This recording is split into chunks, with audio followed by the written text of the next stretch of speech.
ইলিশ মাছ দিয়ে কচুর ডগা দিয়ে ভাপা এবং আমার নিজের টপে বানানো কচুর শাক দেখাবো কি করে বানাই।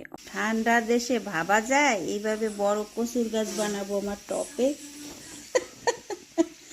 ও মাই গড, কত বড়!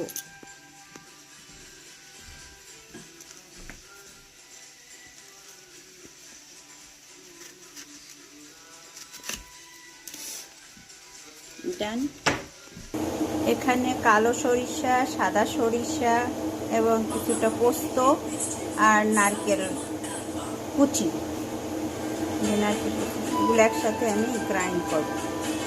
এখন এর মধ্যে কিছু কাঁচামরিচ দেব, তারপর জল দিয়ে আবার মিক্সিং জারে দেব।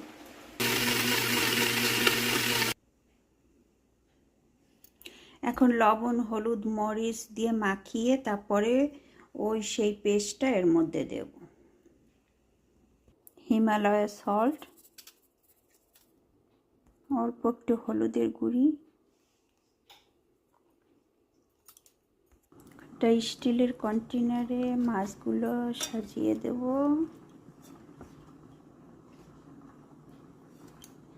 ইলিশ মাছ সবসময় বড় ডিমওয়ালা ইলিশ মাছ না কেনাই ভালো, টেস্ট কম থাকে। এইরকম একটু যাতে ডিম হয় সেরকম কেনা ভালো, তাহলে টেস্ট বেশি থাকে। ইলিশ মাছটা সাজানো হয়ে গেছে, এখন এর মধ্যে সেই পেস্টটা দেব, সব কিছু মিলিয়ে যে পেস্টটা করেছি ওটা।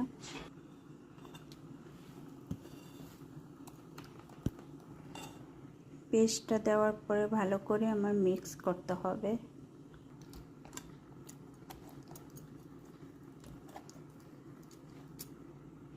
এই যে আমার সব দেওয়া হয়ে গেছে, এখন আমার গাছের কচুর সেই শাকগুলো দিয়ে দেব।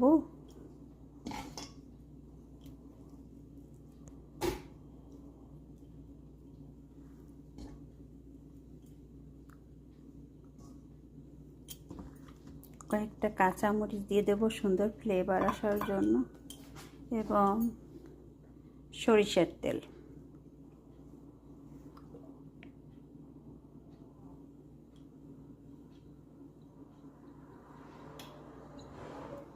দেওয়ার পরে যে আমি ওপেন করতেছি, দেখাই। ও মাই গড, কি সুন্দর! আমি একটা পিস এটা উঠায় দেখাই।